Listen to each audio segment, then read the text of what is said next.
일단 저번 주 목요일 날 윤석열 대통령이 사과를 했죠.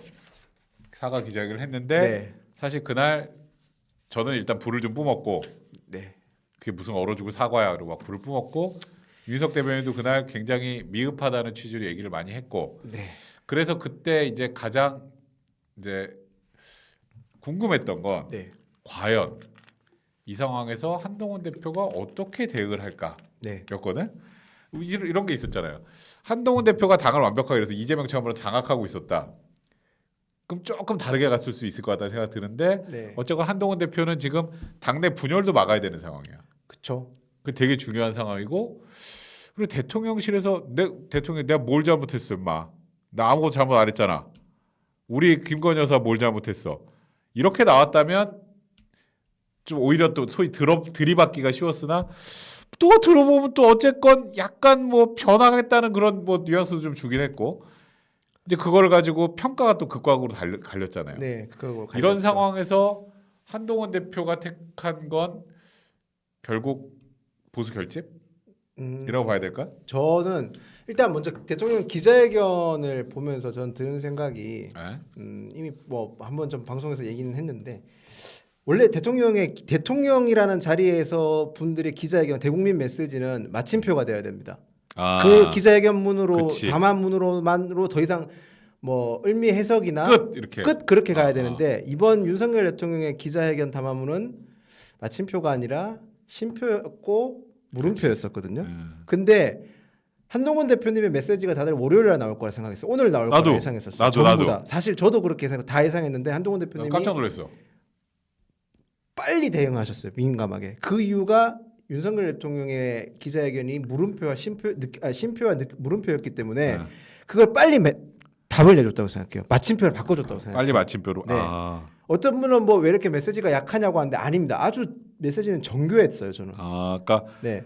이거 되게 재밌는 해석이네. 그러니까 네. 원래 이런 사과와 관련된 거나 대국 메시지는 딱 마침표가 찍혀야 마침표입니다. 되는데 그 담화문으로 더 이상 해석을 하거나 그렇게 하면 안 되는 건데 그날 뭐 담화문은 정말 말 그대로 쉼표와 물음표의 네. 향연이었으니까. 향연이었으니까 그거를 만약에 냅두면 느낌표로 바뀔 수 있는 거죠. 그러니까 그 느낌표가 분노의 느낌표가 될 수도 있고 그렇게 될 수 있는 거를 한동훈 대표님께서 잽싸게 빨리 쉼표 물음표를 마침표를 바꿔줬다 생각해요. 저는. 아까 쉼표와 네. 물음표를 어쨌건 대통령실에서 네. 특별감찰관에 대해서도 네. 대통령 입장이 뭐 완벽하게 바뀐 거라고 그렇죠. 보이진 않지만 어쨌건 야 해갖고 오면 네. 할 거야. 제가 해줬는 거, 그러니까 한동훈 대표께서 제안했는 거에 대해서 어쨌든 받아줬고, 근데 대신에 전제 조건 달았지 않습니까? 그치. 신속하게 하라고.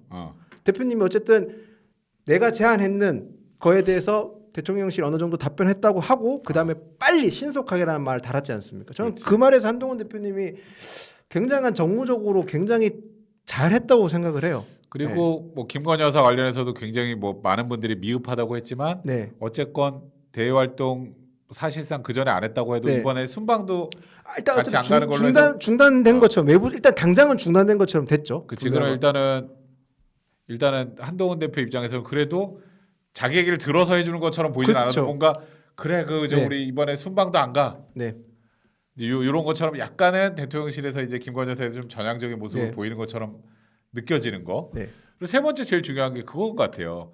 사실 뭐 한남동 라인 이런 거 없어 막 그랬잖아요 대통령이. 그렇죠. 네. 근데 결국은 없다고는 했지만 뭐 누구 바꿀지 몰라도 어쨌건 좀 인적 쇄신할 것 같은 모양. 그러니까 네. 대통령도 가만히는 안 있는 것 같아요. 인적 쇄신을 지금 조금씩 한다고도 저도 들어가지고요. 네. 그래서 한동훈 대표님이 제안했는 거에, 그러니까 뭐 전 다른 건 모르겠는데 대통령께서 김건희 여사 라인 없다고 얘기한 건 어쩔 수 없다. 그거는 어떻게 보면 당연한 거예요. 네. 거기서 또 네. 여기 김건희 여사 라인이 있어가지고 그거 네, 싹 네. 적용했습니다. 이럴 수는 없지. 그거는 저는 뭐 대통령님 입장에서 대통령이 할 수 있는 얘기였다 생각을 하는 겁니다. 저도 그거는. 네. 그러니까 네네. 우리가 여기 지금 그날 난리도 아니었거든요. 네, 저도 엄청나게 시청자로 보고 있었습니다. 많은 분들이 네. 분노를 했으나 네. 한동훈 대표가 어쨌건 이 쉼표와 물음표를 마침표로 좀 네. 정리해준 그런 역할. 정리해준 역할을 하셨고 그래서 평소보다 더 빠르게 반응을 하셨다고 저는 생각을 합니다. 그게 시간을 끌었으면 만약에 월요일까지 줬다 그러면 아마 그 느낌표가 될 수도 있는 그 거예요. 사이에. 그렇죠. 저는 그 사이에 느낌표가 될 오히려 수도 또 토요일 날 네. 막 저 민주당 저기 집회할 때 사람이 그렇죠. 많이 모였을 수도 있고 더 그렇게 한동훈 대표님께서 얘기해 줌으로써 여론의 방향이 좀 바뀌었어요. 그러니까 여론이 바뀌었다는 게 언론사의 기사의 조금 뉘앙스나 기사의 조금 톤이 약간 다운됐었거든요. 그렇지. 제가 그래서 그것 딱 보는 순간 야 어떻게 보면 제가 계속 얘기해요. 윤석열 대통령을 지키는 사람이 친윤이 맞냐는 생각. 친윤분들이 했던 기자회견 끝나고 나서 나왔던 메시지가 과연 국민들이나 일반적인 언론에서 그거에 사실 내가 맛이 갔거든. 네, 납득하는 건 아니었잖아요. 네. 거기에 맛이 갔는데 네. 사실 대통령에 대해서 막 비판을 하지 않으면서도 말한 그렇죠. 것처럼 할 말 다 하면서 네. 마침표로 바꾸는 느낌 그렇죠. 분명히 있었다는 생각이 좀 들었고 그리고 한동훈 대표도 강조했던 게 신속하고 네. 빨리 반응해야 된다는 거. 그 신속하게 반응 저는 그게 포인트였다고 생각합니다. 네. 그래서 어쨌건 지금 그 이후에 대통령실에서 실컷 좋건 간에 하려고 하고 있으니까 그렇죠. 일단 움직임은 확실히 있습니다. 네, 그거는 저도 들어서 확실히 그렇지. 움직임이 있다고 들었습니다. 만약에 한동훈 대표 이렇게 얘기했는데 대통령실에서 뭐야 이러고 가만히 있었으면 메시지가 바뀔 수도 있었겠네. 그렇죠. 바뀔 수도 있는 거고. 그 친윤 쪽 분들도 그러니까 대통령 연설이 끝난 직후에는 연설이 대통령 담화문이 끝난 직후에는 막 하다가 그 위에 나온 메시지, 그 다음 날 나온 메시지를 보면 뭐 한동훈 대표의 메시지가 반영됐다, 뭐 좀 봉합하려고 하는 메시지가 많이 나왔거든요. 그런 게 보면 저는 어떻게 보면 한동훈 대표님께서 되게 그런 반응까지 다 체크해서 긴밀하게 대응을 했다. 네, 하긴 그러니까. 바로 그거 하면서 그래도 대통령도 호응했던 특별감찰관 임명 빨리 진행해야겠다 이런 얘기도 하면서 뭔가 변화하는 것 같은 모양새까지 확실하게 한동훈 대표가 대중들한테 줬어요. 그러니까 한동훈 대표가 제가 말씀드리는 게 한동훈 대표가 막 지금은 국민의힘 당 대표입니다. 집권 여당 국민의힘의 당 대표입니다. 그냥 자연인 한동훈이 아니라 국민의힘이라는 집권 여당, 그것도 소수 정당의 당 대표이기 때문에. 정치적으로 하실 수 있는 수사가 굉장히 제한적일 거예요. 그렇지. 그 제한적인 상황에서 그 활동할 수 있는 공간이 굉장히 좁은데 그 좁은 데서 최선을 다해서 지금 해나가고 있다고 보시는 게 그렇죠. 맞아요. 네. 또 현실적으로 지금 뭐 당내 다수를 한동훈계가 차지하고 있다라고 볼 수도 없는 상황이기 때문에 더더욱이나 그렇죠. 견제와 균형을 잘 해나가려면은 그러니까 저희가 소수 여당이기 때문에요. 분열되면요. 그렇지. 끝장나는 거예요. 사유죠, 사실. 사유나라죠. 저희가 싸울 수 있는 저력이 그렇게 많지 않기 때문에 어떻게 하든 간에 힘을 모아야 되고 그 힘을 모으는 과정이 최대한 국민의 눈높이에 맞아야 되는 거잖아요. 그러니까 그렇지. 한동훈 대표님한테는 고차방정식이 항상 놓이죠. 아주 너무 어려워. 네. 한동훈 대표님은 집권 죄송합니다. 네. 당 대표가 되신 이후에 단 한 번도 산수를 하신 적은 없어요. 계속 수학만 하고 계세요. 그렇지. 산수한 적은 없고 네. 수학만 하고 있어. 수학만 했던 거예요. 저는 풀어본 적이 없는 저는 문과라서 해본 적이 없는 열나 어려운 수학 문제만 풀고 있는 거지. 네, 고차방정식 그런 것만 계속 풀고 계셔서 참 미적분만 하고 계세요. 미적분만. 그러면 일단은 인적 쇄신 관련해서는 어느 정도 규모 될 것 같아요? 일단 얘기 나오는 게 행안부 장관 교체 얘기는 좀 있더라고요. 네, 행안부 장관 교체 얘기는 확실히 중요한 것 같아요. 네, 사실은 국민들의 그쵸. 그 이미지상 네. 이상민 장관이 계속 행안부 장관에 있는 거는 인적 쇄신이라고 안 볼 것 같아요. 장처가 문제는. 그렇죠. 그러니까 오래되시기도 하셨고 최장수 지금 현재 윤석열 정부에서 최장수 장관이시기도 하고 뭐 여러 가지 이미지도 있고 하니까 거기에 대해서 논의되는 것도 있고 그리고 용산 대통령실 출신들 중에서 뭐 제가 실명 이미 나왔으니까요. 뭐 강원 전 비서관 같은 경우 스스로 포기하기도 했고요. 그렇지. 그 이외에 뭐 나머지 분들도 뭐 좀 거기 관련돼 가지고 후속 조치가 조금씩 되고 있다고 하더라고요. 뭐 근데 아직 자기가 억울하더라도 네. 조금씩 이제는 약간 네. 어떤 식으로든지 뭐 어디 갈 거를 안 간다거나 뭐 이렇게 그렇게 하고 있는데 뭐 제가 아직 확실한 건 아니라서 제가 뭐 이렇게 말씀 못 드리겠는데 일단 좀 진행은 되고 있다고 듣긴 들었습니다. 네. 요거는 저희가 인적 쇄신 관련해서는 뭐 어쨌건 어디까지 되는지 그건 뭐 한동훈 대표도 마찬가지고 네네 그렇죠. 저희도 좀 지켜봐야 되는 상황이니까 그러니까 인적 쇄신이 뭐 100% 만족스럽다 뭐 100% 저기 한 대표 의중대로 됐다라고 단호하지 못하더라도 그렇죠. 어느 정도까지 그래도 이루어지면 호응했다고 볼 수 있는 거잖아요. 그렇죠. 네. 그런 식으로 해서 조금씩 약간 그 당정 간에 이제 벌어져 있던 틈을 조금씩 메꾸고 그렇죠. 친한 친윤 간의 갈등도 조금은 봉합해 나가는 그런 방식으로 진행을 하려고 하는 것 같네. 그러니까 제가 한동훈 대표님 이번 행보를 보면서 느낀 게 하나 뭐냐하면 최근에 그 고려 거란 전쟁 사극이 있었잖아요. 그때 기주대첩을 앞두고 있는 강한창 장군 느낌이 되게 많이 났던 게 그때 보면 저희가 잠깐 역사 얘기를 하자면요. 고려 거란 전쟁이 보면 총 3번 장군까지 나왔네. 왜냐면 3번 싸웠거든요. 근데 실질적으로 병력이 제일 적게 싸운 게 제일 적게 침공한 게 3차였어요. 거란군 10만밖에 안 들어왔는데 완전 주력군이 그렇지. 있었거든요. 근데 제가 지금 이 얘기를 왜 하냐면 한동훈 대표님의 목표가 재집권이기 때문에 그런 거예요. 그렇지. 보수 정당의 재집권이잖아요. 그러면 강간찬이 그때 승리할 수 있었던 이유는 일단 내치를 안정시켰어요. 먼저 그렇지. 내성을 먼저 쌓아서 내치를 완벽하게 안정하게 한 다음에 그 다음에 되게 의외의 일을 하신 게 뭐냐면요. 거란이 기병이 강했잖아요. 그렇지. 그래서 보통 우리는 청야 작전을 썼는데 그렇지. 그게 아니라 기병을 기르셨어요. 그렇지, 맞아. 기병을 재밌네, 빌려서 이거. 정면 대결을 하셨어요. 저희가 재집권 하려면요 민주당이랑 정면 대결해야 돼요. 그렇지. 재집권이 목표가 아니라 한동훈 대표님이 만약에 뭐 그럴 일은 절대로 없겠지만 죄송합니다만 단순하게 자기 본인의 당권을 계속 이어가고 본인의 개인 영위를 위하려고 했었으면요 굳이 민주당이랑 정면 대결 안 하고 계속 지금 내부 분열 일으키면서 정치하면 돼요.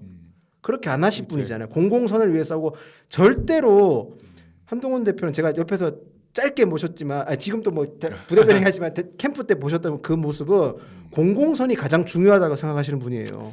그러니까. 그리고 보수의 재집권, 민주당 같은 사람들한테 절대로 정권을 주면 안 된다고 생각하기 때문에 재집권해야 된다고 생각하시던 분이었거든요. 사실 그래서 어찌 보면 한동훈 대표가 그렇게 높은 네. 지지율로 당 대표가 된 그렇죠. 거고. 그러니까 지금 재집권 하려고 저희가 민주당이랑 세게 부딪히려면 일단 내부 안정시켜야 되는 거고 그렇지. 두 번째 나가서 민주당이랑 정면 대결을 하려면 이제는 민주당이 못하는 것들을 해야 되잖아요. 그렇지. 그런 것들 지금 조금씩 이제 드러날 거예요. 한동훈 대표님 오늘 일정이 4개이셨 공개 일정만 4개셨거든요. 점점 일정이 늘어나세요. 한번 지켜보십시오. 한동훈 그렇지. 대표님 표 새로운 모습들 뭐 여야 의료종 협의체라든지 맞아. 그것도 네. 사실 민주당 입장에서 되게 좀 골 때린 거 아니야? 그거? 골치 민주당 이제 역공하는 거예요. 사실 지금 이재명 재판 때문에 많이 가려져서 그렇지 그렇지. 여야 의료종 같은 경우는 민주당 굉장히 곤란할 겁니다. 그렇지. 지금 여의정 협의체가 그렇죠. 지금은 되고 이제 여의정이죠. 야가 빠지고. 네, 민주당이 이제 아주 박약한 논리로 변명하죠. 자기네들이 안 들어오는 게 뭐 의료 단체가 다 안 들어왔다, 대표성이 없다. 그럼 어떡할 겁니까? 일단 들어와서 들어와서 뭐라도 해야지. 얘기해야죠. 지금 예. 이제 국민들이 이렇게 고통을 받고 있는데. 이제 한동훈 대표님 본인만의 색을 드러내실 거고 이 보수가 재집권하기 위한 플랜을 앞으로 차근차근 드러낼 거예요. 그렇지. 예. 정면 대결 할 거예요 민주당이랑 그러니까. 더 이상 그런 점으로 봐주시면 좋을 것 빌드업을 같습니다. 해야 정면대결 하지. 그렇죠. 빌드업을 해야 되잖아요. 네. 여러분들 그렇게 네. 생각을 해주시면 참 좋을 것 같습니다. 한동훈 대표한테 또 엄청난 고차 방정식이 하나 떨어질 것 같습니다. 네. 기사 좀 띄워주세요. 그때 우리가 그런 얘기를 했었거든. 민주당에서 수사 범위도 축소하고 네. 소위 이 반헌법적인 요소들을 제거한 특검 법안을 내면 국민의힘이 과연 버틸 수 있을까? 네, 그 얘기가 많았죠. 근데 그걸 들어서 그랬는지 모르겠지만 민주당에서 일단 수사 범위를 대폭 축소한다고 해요. 보니까 네, 네. 뭐 도이치모터스, 네. 뭐 삼부토건, 뭐 주가 네. 뭐 그거 관련 하나. 네. 또 하나는 이번에 명태균 말로 촉발된 이번에 뭐 윤석열 대통령 입으로도 나왔던 네, 네. 소위 말하는 공천 개입 부분. 요 두 가지만. 네, 네. 그렇죠. 그쵸. 그 뭐 명품백 이런 것도 다 뺀대. 네, 지금 다 보니까. 뺀다고 하더라고요. 명품백은. 그럼 이제 이렇게 그리고 야, 그거 우리가 다 내면 대통령도 그랬잖아. 민주당에서 선수 다 뽑아가지고 하는 네. 게 그거는 위헌이고 말도 안 되는 네, 펄펄 투셨는데 알았어. 그거 한동훈 대표 얘기했던 거 제3자 저기 추천하는 거 콜. 네. 이거를 어떻게 하느냐? 그쵸. 이제 하나 공차 방정식이 저한테 또 떨어졌죠. 슈퍼 고차 방정식이에요. 이게 어떻게 보면 제일 고차원 방정식이죠. 네. 그쵸. 맞아요. 이거를 그러니까 나는 옛날에 그 얘기를 했었거든. 국민의힘 쪽에서 오히려 수정해서 수정안 내고 네, 네. 오히려 이쪽에서 특검을 밀고 가는 게 오히려 맞지 않느냐. 진실 규명에 관련된. 그렇죠. 그게 모 언론사 보도에 따르면 친한계가 아니라 친윤계에서 그런 그치, 얘기가 친윤계에서도 나왔죠. 그런 얘기가 나왔다고 네. 하고 이거는 그다음 나는 친윤 아니지만 내 개인 생각으로 네. 그런 얘기를 네, 했었다고. 네, 네. 근데 이게 지금 한동훈 대표 입장이 아직 안 나왔어요. 이건 네. 우리 녹화에서 나가는 뭐 내일 모레는 어떤 네, 내용이 네. 나왔겠지만 어쨌건 월요일 현재 이 시간까지는 국민의힘 내부에서는 오늘 내가 방송을 이렇게 좀 돌려보면 전체적으로 저것도 못 받겠다 쪽이 좀 많더라고 논평하러. 네, 네, 뭐 일단 원내 대변인 논평으로는 저게 대해서 이제 정치적인 수사에 불과하다라는 얘기가 많고요. 뭐 어. 일단 뭐 구체적으로 민주당에서 뭐 아직까지 뭐 완벽하게 뭐 수정안을 보여준 적이 앞서서 저희가 뭐 당장 속단하는 아직은 건데. 네. 근데 자세히 보면 이게 조금 봐야 될 부분이 있긴 있어요. 뭐 어떤 면에서? 그러니까 일단 명태균 씨 건 관련부터 먼저 말하자면요. 명태균. 지금 아직까지 명태균 씨과 관련해서 드러난 게 없잖아요. 그러니까 대가 드러나지 않았다는 건 뭔 말이냐면요. 아 법적으로 법적으로 그러니까 특검이라는 거는 법적으로 어느 정도 규명이 됐을 뭐좀 진상이 드러나고 근데 그 진상이 드러나는 과정에서 뭔가 석연찮은 부분이 있어야 될 수 있는 게 특검인데 그렇지. 지금 명태균 씨 얘기는 대통령 육성이 나온 건 하나밖에 없고 나머지는 명태균 씨가 누군가와 대화하는 과정에서 나왔던 거친 언행들이잖아요. 그렇지. 거친 언행과 그 뭐 가시 뭐 그런 얘기가 사실이라고 가정했을 때 문제가 되는 것들이 많잖아요. 그러니까 이게 지금 말한 것처럼 대통령의 육성이 들어간 건 하나. 그렇죠. 나머지는 다 명태균의 목소리가 든 제3자 그렇죠. 녹음. 녹음에서 뭐 이번에 뭐 저희 네. 용산으로 온 것도 그렇죠. 뭐 북한산 저기 뭐야 청와대 뒷산. 청와대를 네, 광화문에 옮긴다. 뭐 용산으로 그분 용산 옮긴 거 몰랐더라고요. 그렇지. 보니까 강화문 옮긴다 그런 얘기. 그 과정에서 내가 역할을 했다 그런 얘기잖아요. 그렇지. 네, 포인트가. 근데 그 말은 들어봤을 때 영향을 행사한 게 그러니까 명태균 씨 말에 대해서 저희가 왜 신뢰를 못하냐면 그때 당시에 사실 그런 얘기가 너무 많았었거든요. 그렇지. 네, 대통령실을 옮겨야 된다는 주장은 너무 오래 전부터 있었어요. 문재인 대통령 때도 그치. 있었고 내부적으로도 저도 청와대 근무해서 이제 진짜 좀 불합리한 지금 시점에서는 용산 왜 갔냐라는 얘기가 뭐 대통령 지지율도 낮고 해서 많이 그치. 비난을 받지만 저희가 윤석열 대통령 처음 당선될 때 시점에까지만 했었어도 용산에 대해서는 그러니까 청와대에서 나와야 되는 거 아니냐는 얘기가 많긴 많았었잖아요. 그러니까 그리고 뭐 자기는 그렇게 얘기했어도 사실 그때 용산을 옮길 때 얼마나 많은 사람들이 그렇죠. 기립을 했는데 관여를 했는데 네. 그 얘기를 듣고 결정을 했다는 건 상식적으로 말이 안 돼. 그런 그렇죠. 얘기하면 그냥 어머머 그럴 수 있겠다 이럴 수는 있는데. 그렇죠. 예. 그러니까 대통령 총지설은요 되게 오래된 얘기예요. 저 청와대 근무할 때 별별 얘기 다 들었어요. 거기가 뭐 궁녀가 죽어서 나가는 터널부터 시작해서 거기 대나무가 뭐 거기는 자라나지 못한다고 막 그런 얘기도 있었고요. 그런 얘기 너무 많았어요. 그분만 특별히 뭐 그분이 뭐 풍수지죠 그런 게 아니에요 진짜로. 네. 그래서 아니 그거는 이제 그렇다 치고 네. 결국 이제 공천 개입 부분인데 그렇죠. 사실 이거는 국민들 입장에서는 대단히 궁금한 부분이긴 해요. 맞아요. 솔직히 저도 왜냐하면 윤석열 대통령의 육성으로 김영선이 좀 해줘라 그랬는데 당에서 말이 많네. 네. 그거는 되게 그 말만 보면 되게 그렇죠. 개입했다고 볼 여지가 있는 뉘앙스잖아요. 그쵸, 국민들 그쵸. 입장에서는 그 육성에 그 나오는 그 저기 충격이 크거든. 그렇죠. 그래서 그거는 해야 되는 게 아니야 이런 얘기들이 좀 있어. 맞아. 그러니까 국민들 여론이 그렇다는 것도 있고 민주당에서 저희를 공격할 때 그 논리를 많이 쓰는데 일단 분명한 거는 지금 이제 검찰 수사가 들어갔고 그렇지. 명태균 씨 지금 소환 조사 받았잖아요. 그렇지. 뭐 영장 청구하는 그렇죠. 영장 청구하는 뭐 아직 어떻게 될지 모르니까요. 최소한 그거를 보고 나서 뭐 얘기가 나와야 되는 게 전 맞다고 생각을 해요. 최소한은. 그러니까 수사기관의 네. 수사 자체를 아예 안 보고 그냥 점핑하는 것보다는 그 만약에 점핑해서 한다 그러면요. 지금 저희는 언론 보도만 보고 어떻게 보면 수사 특검을 하는 거거든요.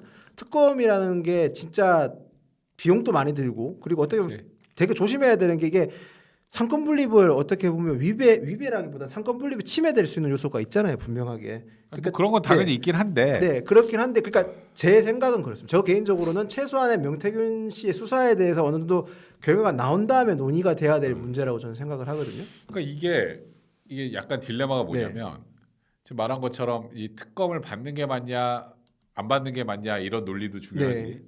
근데 일단 국민의힘에서 그동안에 해왔던 얘기 중에 하나가 한동훈 대표도 마찬가지고 네. 반헌법적인 특검이다. 그렇죠. 그 논리를 민주당이 지금 교묘하게 치고 들어오긴 했죠. 근데 그걸 네. 치고 들어왔을 때 일단 1차적으로 어떻게 대응할 것인가. 네. 사실 이게 이런 거야. 그러니까 이런 거가 설명이 길어지면 맞아요. 설명이 길어지면은 뭔가 좀 잘못된 것 같은 느낌이 들거든. 네. 딱 심플하게 설명하기 되게 힘든 부분이 하나 있고 더 큰 문제는 저번에 진짜 말 그대로 그 엄청난 반헌법적 특검 안에 이탈표가 4표가 나왔잖아. 네. 그럼 이렇게 해서 던지면 뭐 받으면 안 됩니다. 오케이인데 통과되지 않겠어? 근데 저는 그 조경태 의원 같은 경우도 오히려 독자적인 특검법 만들어야 된다고 그러고 안철수 의원도 계속 그래왔었고 네. 더 그렇지 않을까라는 그런 일단 1차적으로 걱정돼. 그러면 거기서 더 나가서 야, 그 한동훈 대표 때문에 특검 받은 거 아니야? 이럴 또 책임론으로 갈 수 있단 말이야. 그렇죠. 그래서 저는 개인적으로 드는 생각이 오히려 특검이 지금 시점에 민주당에서 발의한 특검이 어떤 형태가 될지 모르겠지만 정치적 상황 때문에 특검이 통과가 안 될 것 같아요. 정치적 상황 때문에. 네, 그러니까 뭔 말이냐면 어떤 의미야? 지금 민주당이 만약에 변호사님께서 말씀하신 대로 이 안을요 이렇게 한동훈 대표님이 제한 뭐 제3자 안 추천안이라든지 지금 이 민주당이 지금 얘기한 이 안이 초창기 때 나왔으면요. 그러니까 명태균 씨 사건 초창기 그렇지. 때나 김건희 여사 사건이 처음 터졌을 때 초창기 때 이렇게 나왔었잖아요. 통과됐다고 봅니다. 솔직히 얘기해서. 그렇지. 근데 지금 시점에서는 저희는 어쨌든 갈등이 봉합됐고 민주당은 누가 봐도 저 의도가 좀 빤히 보이지 않습니다. 저희를 분열시키려고 하는 그렇지. 의도가 보이고 이재명 대표의 재판을 앞두고 있는 시점에서 저런 걸 던지면 저희 입장에서는 저걸 단순하게 순수하게 진실 규명을 위한 걸로 보기는 어렵죠.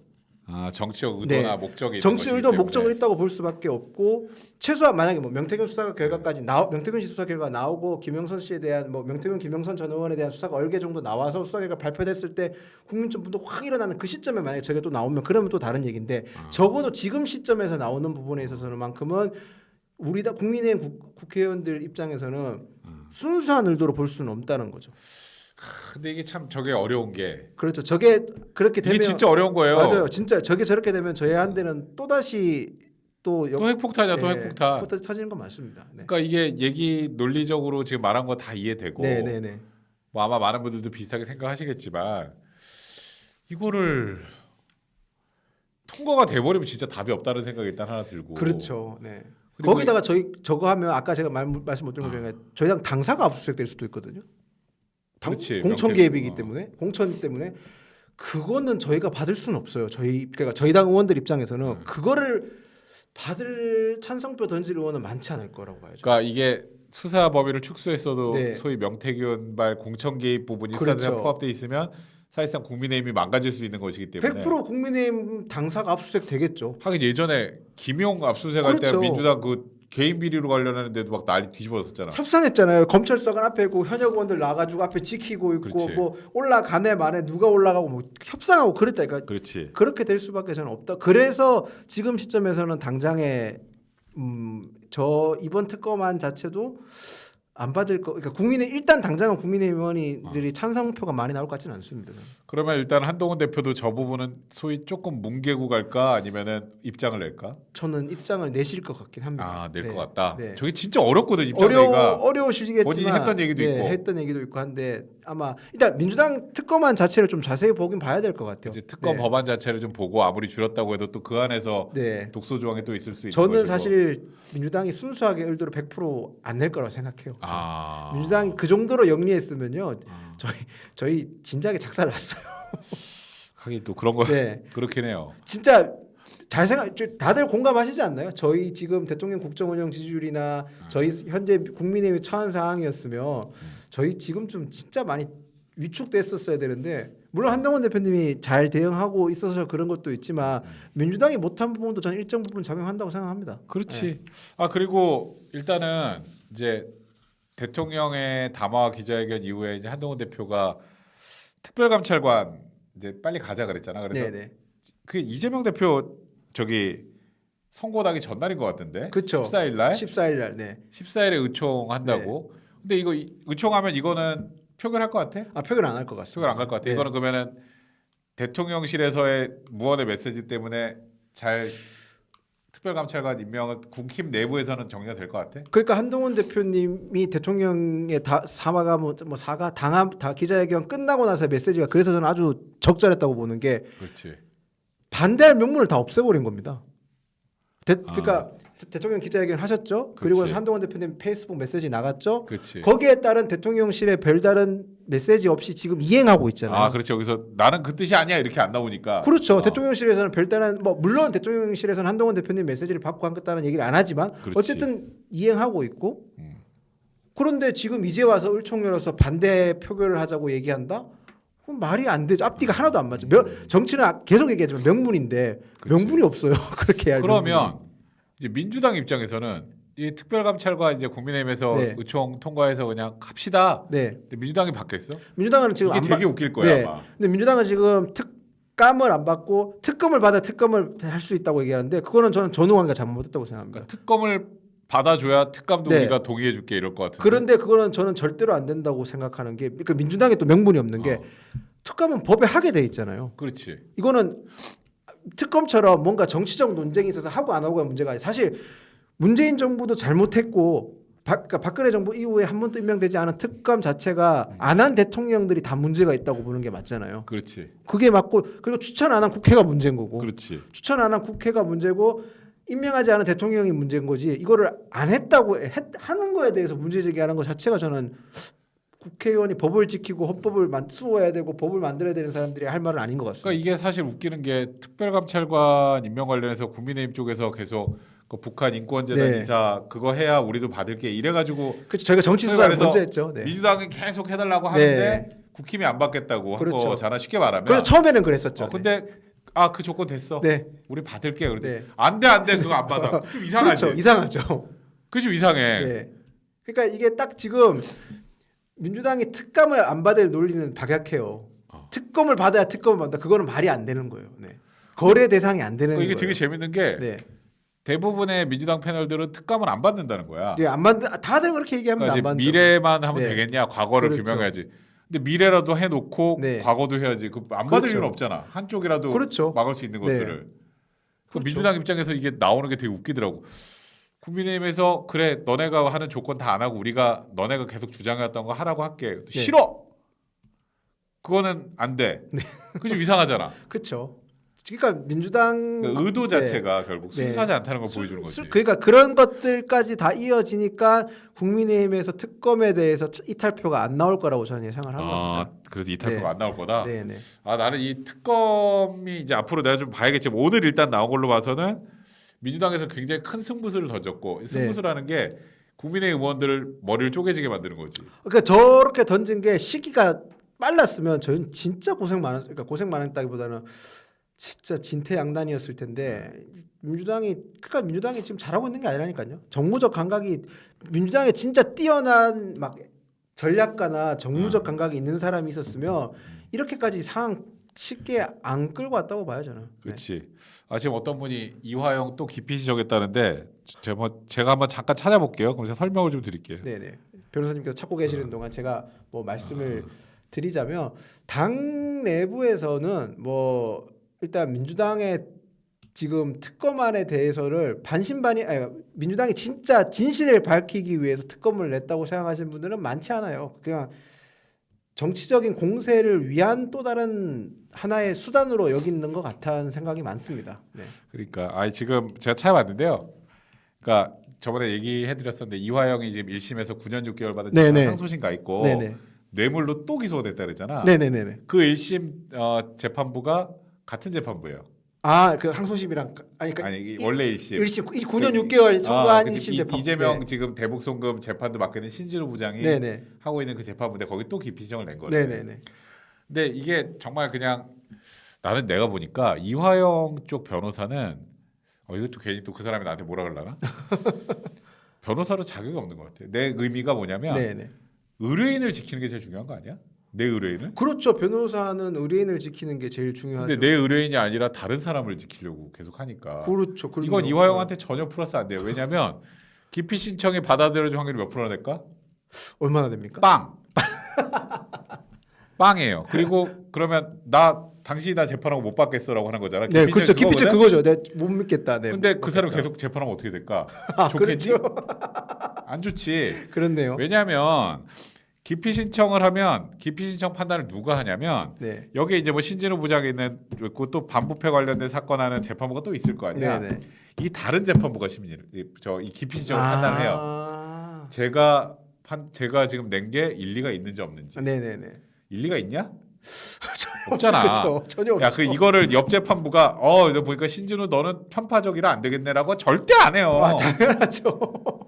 그래서 문제되면 항고하면 또 고등법원을 갖다 대법원까지 가는 거야. 그래서 재판 뭐 이렇게 좀 미룰 때 많이 이제 썼던 건데 이거는 재판이 늘어질 뿐이지 이화영은 죽는 거예요. 그렇죠. 결국에는 이재명 대표를 위해서 지금 저러는 거네요. 그러니까 이거 봐봐. 그러니까 이화영한테 더 불리하게 이 재판부가 결국 할 거야. 네. 신진우 부장이 하는 재판부가 결국 할 건데 네. 굳이 당신은 저 공정하지 않으니까 안 되라고 주장을 하면 본인한테 불리할 텐데 네네. 이러면 대중들한테는 어떤 효과가 있을까? 저 재판부가 이재명 대표 재판하면 되게 불리하겠네. 그렇죠. 이재명 대표한테 네. 편파적인 거 아니야? 네. 결국 개딸한테 그렇죠. 분노하라 개딸 이거거든. 장애 집회 인원동원용이네요. 딱. 그러니까 네. 이것도 결국 이재명 때문이에요. 네, 진짜로. 그러니까 나는 이화영 부지사가 가끔은 좀 약간 짠할 때도 있어. 너무 말된 저도 뭐 그런 어떤 말씀이신지 알 것 그러니까. 같네요. 그리고 아까 어떤 분이 뭐 대북송금 관련해서 신진우 부장이 나중에 내년에 이제 인사이동할 때 바뀌면 어떡하느냐 하는데 네네. 이렇게 중요한 사건 하면요. 뭐 제가 단어는 못하지만 인사이동 안 하는 경우가 더 많습니다. 네. 왜냐하면 이 복잡한 거를 하고 있는데 갑자기 그렇죠. 판사를 바꿔. 처음부터 죽어요 저거. 그렇죠. 그냥 우리가 일반 형사 사건 같은 경우는 판사 바뀌어도 그냥 하루 이틀이면 끝나. 그거 보는데 오래 걸리지도 않고. 근데 이거는 지금 얼마나 많은데. 그래서 그런 부분들에 대한 아까 댓글에 제가 답을 못 해드린 게 그런 부분이다. 그렇게 얘기를 해드릴게요.